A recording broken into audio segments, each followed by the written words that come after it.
Assalamualaikum warahmatullahi wabarakatuh.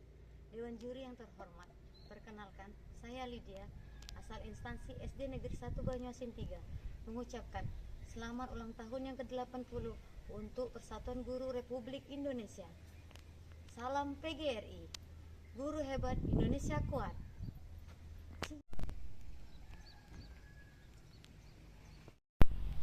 Assalamualaikum warahmatullahi wabarakatuh.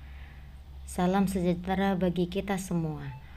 Om Swastiastu, Namo Buddhaya. Salam kebajikan.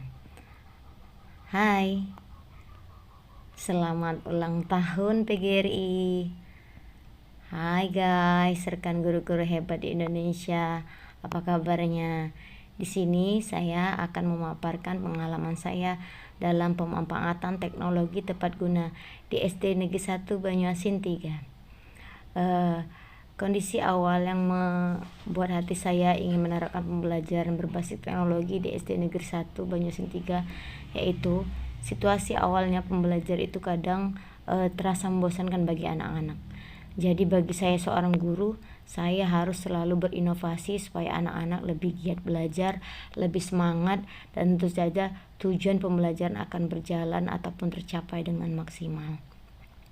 Di sini banyak sekali kendala yang saya awali pertama saya rasakan, terutama kemampuan teknologi saya yang belum matang. Itu terjadi sekitar awal tahun 2020.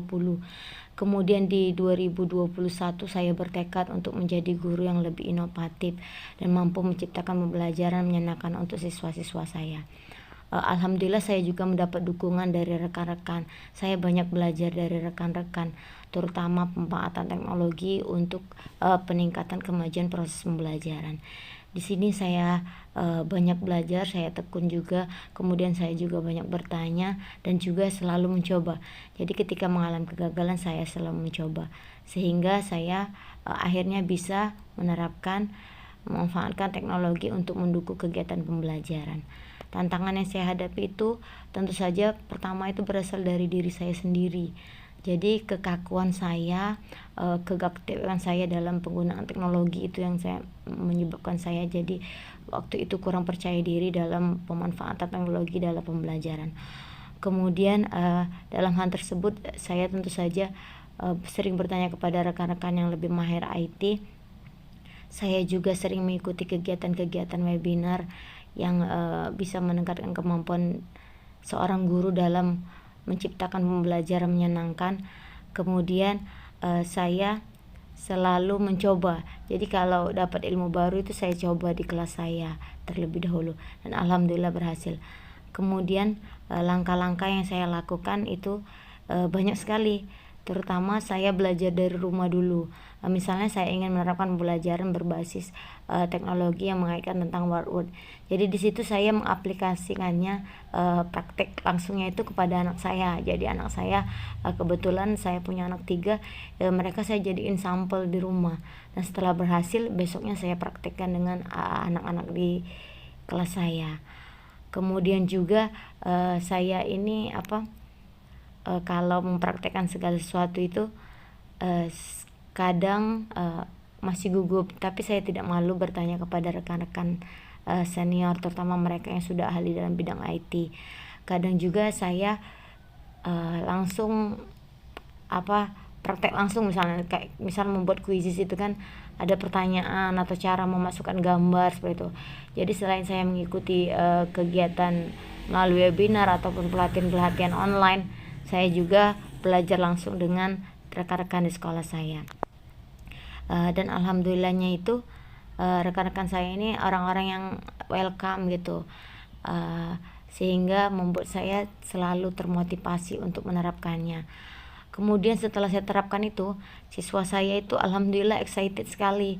Jadi anak-anak itu penasaran gitu. Setiap saya bawain fokus ke kelas itu mereka nanya, "Bu, hari ini kita ngapain?" seperti itu. Nah di situ saya jelaskan kepada mereka dan alhamdulillah saya selalu mencari referensi terbaru gitu. dari awalnya saya yang hanya menggunakan PPT yang didesain melalui Canva, kemudian juga menggunakan video YouTube. Akhirnya saya berinovasi lagi, saya belajar lagi dengan menggunakan berbagai macam aplikasi pembelajaran menyenangkan seperti Word, kemudian Quizzes, Kahoot juga, Google Form seperti itu. Dan alhamdulillah tuh anak-anak memang benar-benar excited, mereka nagih-nagih kalau kegiatan itu diadakan lagi. Dan itu salah satu faktor yang bikin saya semakin semangat untuk membuat pembelajaran selanjutnya. Jadi mereka tuh selalu tertantang seperti itu. Nah, awal-awal itu di sekitar tahun 2022 2023 gitu sampai 2024 itu saya tuh masih terpaku, misal kalau mengadakan kegiatan seperti kuis dan kahor itu saya masih terpaku, anak-anak itu masih harus membawa handphone ke sekolah, dan itu tentu saja mengalami berbagai kendala karena kan tidak semua anak mempunyai gawai. Kemudian lagi juga kita kan berupaya untuk mencegah supaya tidak terjadi hal itu, supaya anak tidak maniak dengan handphone. Akhirnya saya bertanya lagi, belajar lagi, anak-anak bisa memanfaatkan Wayground ya, Quizzes sekarang yang sudah berganti nama jadi Wayground, itu bisa menggunakan kertas. Jadi anak-anak nggak perlu membawa gawai sekolah, karena mengingat anak didik anak saya ada anak-anak SD gitu ya, yang memang belum sepantasnya untuk mempunyai gawai sendiri. Mereka juga harus belum mempunyai kemampuan untuk memfilterisasi semua konten-konten yang ada di handphone. Jadi saya akali dengan cara yang seperti itu. Jadi di video ini saya menampilkan semua proses kegiatan pemanfaatan teknologi yang saya lakukan di sekolah.